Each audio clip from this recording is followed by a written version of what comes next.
Vamos con esta segunda entrega de preguntas de Instagram en 3, 2, ya. ¿Existe la homofobia? Pregunta peliaguda y seguramente que gracias a este seguidor me terminen desmonetizando el vídeo, así que vamos a aplicar la autocensura. A ver, primero, historia de la palabra.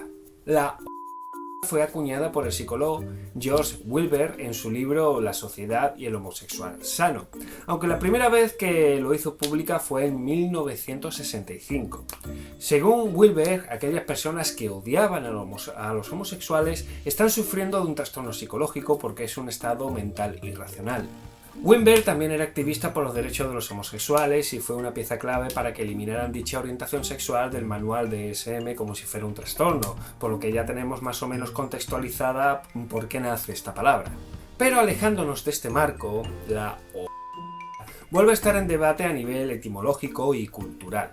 Como tal, no es un trastorno, porque no corresponde con los síntomas físicos característicos de una fobia per se. E igualmente tendríamos que hablar de en este sentido. Sin embargo, sí sigue existiendo un rechazo a la homosexualidad en muchos lugares del mundo y en nuestra propia sociedad por ciertos grupos sociales. Y si queremos ser súper, mega, hiper correctos, no podríamos considerar hablar de la sino de odio hacia la comunidad homosexual. Sería más correcto en ese sentido. Además, este odio y rechazo, aparte de estar relacionado pues, con las circunstancias y la educación de cada uno, está también relacionado con ciertos rasgos concretos de personalidad enfocados sobre todo a la expresión de la violencia y hacia el odio. Y hay investigadores, como por ejemplo el endocrino y sexólogo médico italiano Giannini, que opina que bien podría ser considerado como un diagnóstico psiquiátrico. Por lo cual, podríamos volver a retomar la como trastorno, pero quizás con otra definición más correcta sobre este fenómeno. También hay otros fenómenos sociales y políticos que están perjudicando severamente el debate sobre la existencia o no la existencia de la y son aquellos que lo utilizan como etiqueta para definir a aquellos que no están de acuerdo con sus ideales. Cosa que no tiene por qué ser así, porque dentro del debate político tú puedes estar de acuerdo o no con ciertas cosas. Tienes toda la libertad para debatir sobre ello, pero que te tachen de por no estar de acuerdo y que sirva además como una forma de marcar al enemigo es una medida extremista y totalitarista que resta valor a la causa final. Porque todos soportamos la mentira, pero no aguantamos la verdad. Bueno, esto no es del todo verdad, en realidad a nadie le gusta que le mientan, eso está claro. Pero sé por dónde va esta pregunta. ¿Quieres ir por los derroteros de la llamada posverdad o los bulos de las redes sociales y medios de comunicación, etcétera, etcétera, etcétera? Bueno, esto no es nuevo, en los medios de comunicación te van a mentir sí o sí, vengan por donde vengan, eso está claro. A veces va a ser muy difícil identificar ciertos bulos. Pero supongamos que entre dos teorías comprobadas, una verdadera y otra falsa, porque hay gente que sigue prefiriendo quedarse con la falsa. Buena parte de esta razón la explicábamos en el vídeo sobre las teorías conspiranoicas y seguiremos además la lógica planteada en ese vídeo para seguir contestando. Seguramente esa idea falsa representa la realidad como mucho más sencilla de entender, de forma absoluta y de una forma en que todo encaja a la perfección a través de unos pocos elementos que siempre están presentes. Y sobre esa perspectiva tú puedes crearte un modelo de realidad sencillo de seguir, donde puedes explicar fácilmente la mayoría de los sucesos o incluso encontrar culpables o responsables de estos mismos. Si tenemos que elegir entre esta teoría y la contrastada, pues nos seguiremos quedando con la equivocada, por el mero hecho de que a través de esta podemos controlar el mundo muchísimo mejor que si aceptamos la otra que acaba de llegar, que no conocemos nada y que además maneja unos matices que terminan incluso contradiciendo a la que ya sabemos. En términos más técnicos, lo que se produce es una disonancia cognitiva entre esas dos ideas enfrentadas, provocando así una resistencia al cambio motivada además por el escaso control sobre la situación o por temor a perder el locus de control. ¿Por qué hay personas que tienden a destruirse a sí mismas? Bueno, y en cierto modo, no todos nos autodestruimos de alguna manera. El que no fuma, bebe. El que no bebe, come picante. El que no come picante hace vídeos en YouTube. Y el que no hace vídeos en YouTube es Big Bang Theory.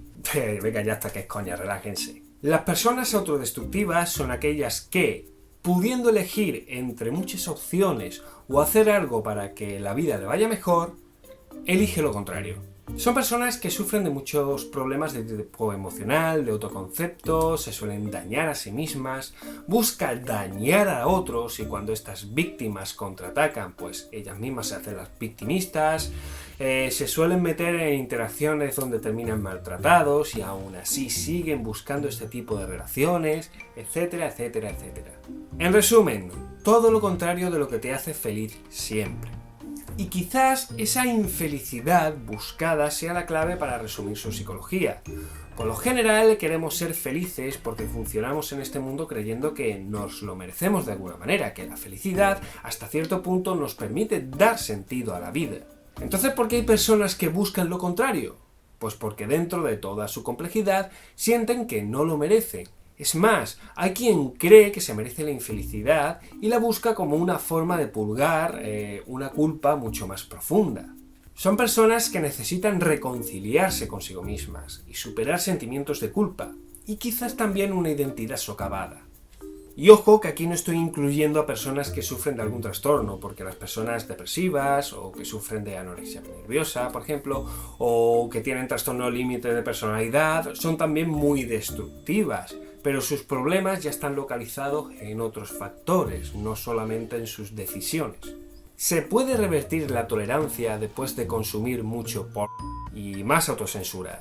A ver, esta adicción funciona como cualquier otra adicción, con la diferencia de que no nos volvemos adictos a una sustancia que consumimos, que entra en nuestro cuerpo y nos altera químicamente, sino que nos volvemos adictos a las sensaciones que produce la sobreexposición a una conducta que sí genera de forma natural una reacción química en nosotros, y es el recrear esa reacción química a lo que somos adictos.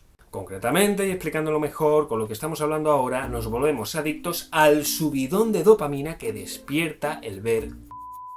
Y para recrear ese subidón necesitamos consumir cada vez más. Ese consumir más para tener un subidón óptimo que nos ponga es lo que llamamos tolerancia, que es la capacidad que tiene el cuerpo de adaptarse a esa reacción química.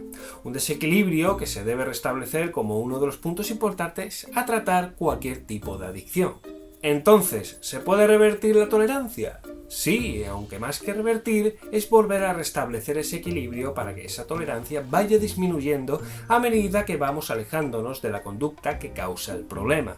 Suena todo muy fácil, ¿verdad? ¿A que sí? ¿A que el proceso parece sencillo? Pues bueno, la realidad es todo lo contrario, porque cuando se trata de adicciones, no solamente estamos hablando de lo que es la conducta en sí o el químico en sí que produce esa adicción, sino que también estamos hablando del ambiente, del contexto, de la cotidianidad de esa persona, de otros problemas asociados con esa misma adicción, etc. En realidad, cuando hablamos de corregir una adicción, estamos hablando de corregir toda la vida del paciente. ¿Cómo se diferencia una autoestima alta de un ego alto? Esta comparativa se puede ver muy bien con la personalidad narcisista, que a estas alturas ya debemos de saber qué es lo que es, ¿no? O en qué consiste. Son personas muy arrogantes, que se creen muy importantes, que tratan a los demás como si fueran secundarios, que no recaen en sus propios errores y con una muy baja tolerancia a la frustración o a las críticas. Cuando hablamos de los narcisistas decimos que tienen un ego muy grande pero muy frágil, porque se ven como muy superiores pero a la mínima de turno se desmoronan. Pues eso es concretamente tener un ego muy grande, el verse como alguien muy importante superando a veces lo realista. La diferencia con la autoestima alta o baja es que con la autoestima el valor que te otorgas es más realista, más cercano a lo que realmente eres capaz de hacer. Y ello implica una autoevaluación constante, cosa que con el ego no se tiene. El ego que te atribuyes es el que vas a tener siempre. La autoestima puede tener altibajos y corregirse, porque depende de la experiencia real. El ego depende de qué tan ideal de la muerte te sientas. ¿Se podría dar la posibilidad de que tengas un ego muy grande pero una autoestima muy baja? Pues sí, perfectamente, y nuevamente es una de las características de las personas narcisistas. ¿Por qué cuando se nos dice que preguntemos algo no se nos ocurre nada, pero después en un espacio privado se nos ocurre todo? Eso pasa no solamente con las preguntas, sino con todo. Estás en una situación que no se te ocurre nada y sales de ella y se te empiezan a ocurrir las mejores ideas. Pasa sobre todo cuando estás en la ducha. Por eso soy de la creencia que no es que haya pocas ideas originales en el mundo, sino que la gente no se lava lo suficiente. Esto está directamente relacionado con la ansiedad que sentimos en el contexto. Cuando estás en un ambiente amenazante, como puede ser interpretar un sitio donde se te está evaluando, como puede ser un examen, o puede ser un sitio donde se te está cuestionando, como puede ser un debate acalorado, estás en una situación de alerta. Estás muy tenso, por lo cual toda tu mente está concentrada en muy pocos elementos, lo necesario para sobrevivir, para escapar de esa situación como sea. Mientras tanto, cuando estás en tu casa, tranquilito, tu mente va mucho más fluida y tus pensamientos son más dinámicos a la hora de tratar cualquier cuestión.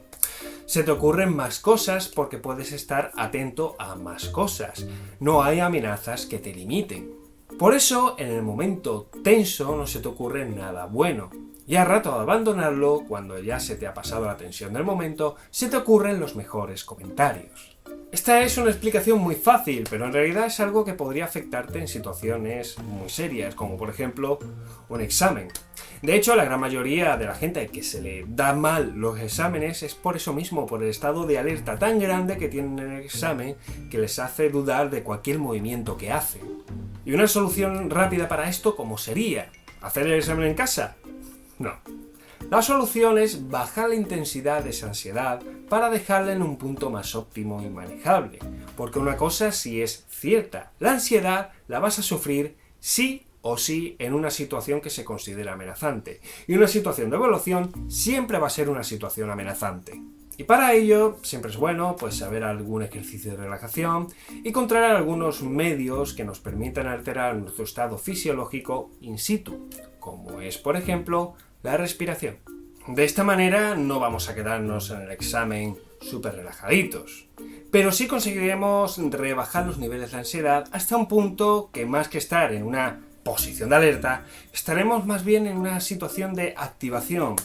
No estaremos tranquilos, pero tampoco alterados. Estaremos en un estado óptimo que nos permitirá concentrarnos y reaccionar rápida y adecuadamente a las exigencias de la situación. Y antes de terminar, vamos a hacer dos menciones honoríficas. ¿Qué piensas de que los videojuegos vuelven violentos a la gente, psicológicamente hablando? ¿Qué sucede después de la muerte? Y así llegamos a este final de recopilatorio de preguntas. Gracias a todos los que habéis participado y a los elegidos, mi enhorabuena y espero que os hayáis quedado satisfechos con las respuestas que he dado. Si no me seguís en Instagram, este es un buen momento para que empecéis a hacerlo porque las preguntas hechas aquí fueron hechas en Instagram. Si tienes alguna duda, atento a la siguiente convocatoria de preguntas de Instagram que se hará Seguidme en mis redes sociales, suscribiros y dadle al botón de la campanita para ser el primero en enterarte cuando subo un nuevo vídeo. Y para los que ya la tenéis conectada, os advierto de que le volvéis a echar un vistazo a ver si siguen conectadas, porque YouTube se ha vuelto muy random y muy travieso y me he enterado de que al parecer está desconectando algunas notificaciones de este tipo. Por lo demás, gracias a todos por vuestra atención y nos veremos en el siguiente tema.